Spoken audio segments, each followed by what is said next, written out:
Dans les titres de votre JT, aujourd'hui, première sortie médiatique de Brice Hortefeux. Depuis qu'elle n'est plus au gouvernement, l'élu auvergnat a reçu les journalistes de La Montagne et Clermont-Première aujourd'hui. L'éducation nationale fait des économies. Les écoles primaires et maternelles du Puy-de-Dôme vont perdre 35 postes à la rentrée prochaine.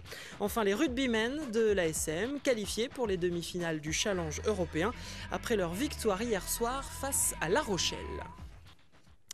Il se faisait discret depuis sa sortie du gouvernement. Brice Hortefeux a livré une interview exclusive aujourd'hui aux journalistes de La Montagne et de Clermont-Première.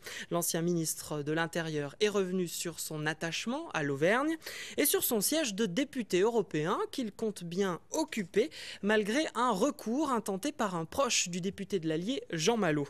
On écoute Brice Hortefeux au micro de Raphaël Poujon.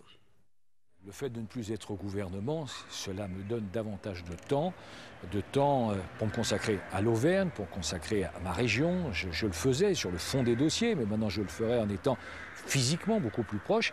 Et puis simultanément, je suis revenu au Parlement européen. C'est donc pas une découverte. J'arrive pas comme un novice qui irait à tâtons essayer de trouver les clés, les portes, et les interlocuteurs. Les recours sont des procédures qui sont classiques, qui sont démocratiques. Là, moi, je suis revenu au Parlement européen dans le cadre de la loi. Vous savez, il y a quelque chose d'assez simple.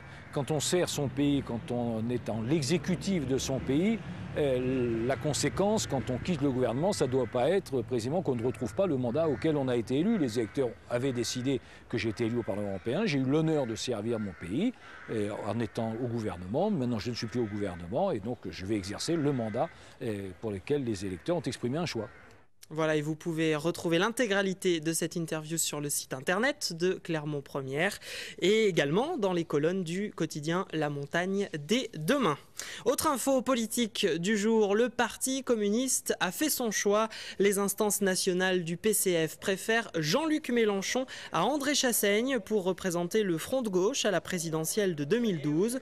Jean-Luc Mélenchon est le plus susceptible de nous permettre de franchir un cap, dixit Pierre Laurent, le secrétaire national du Parti communiste. Reste à savoir ce qu'en pensent les militants du PCF, car c'est eux qui auront le dernier mot lors d'un vote du 16 au 18 juin prochain.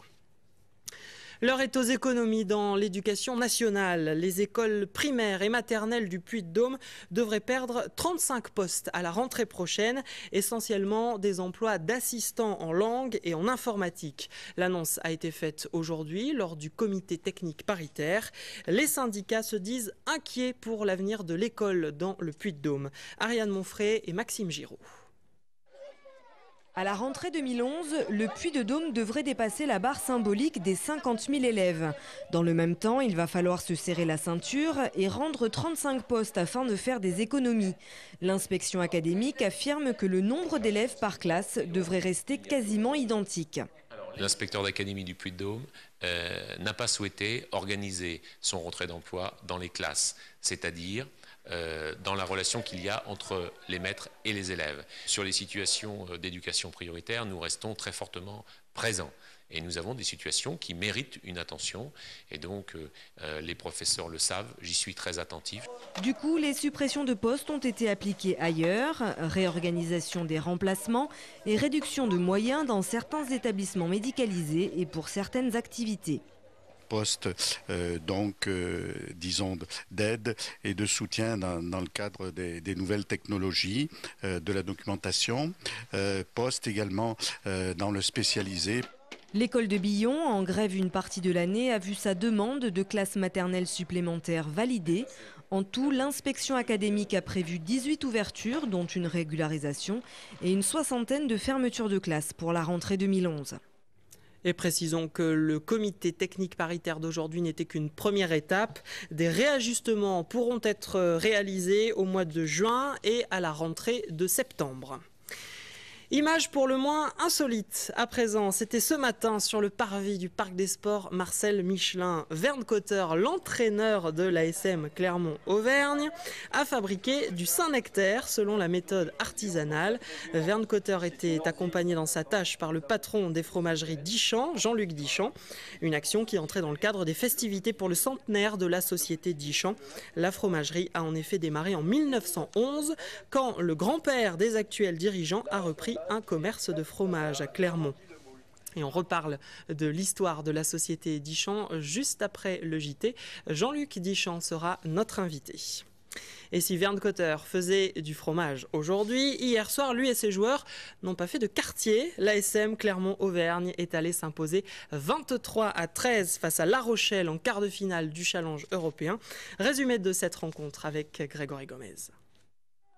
Dominateurs, les Clermontois se sont logiquement qualifiés pour les demi-finales du Challenge européen et pourtant tout ne fut pas si facile que cela. 13e minute de jeu, c'est Aurélien Rougerie ici qui s'échappe pour inscrire le premier essai clermontois. Aurélien Rougerie qui revenait d'une suspension de 20 jours et qui montre qu'il a du jus pour terminer la saison avec l'ASM. Tout ne fut pas si facile pour l'ASM Clermont-Auvergne, notamment à cause des différents ratés de Brock James, pas en réussite ce jeudi soir à La Rochelle. Mi-temps, la tension est encore palpable, l'ASM mène 13-6. Des Clermontois qui dominent et sont souvent dans les 22 de La Rochelle sans réussir à concrétiser.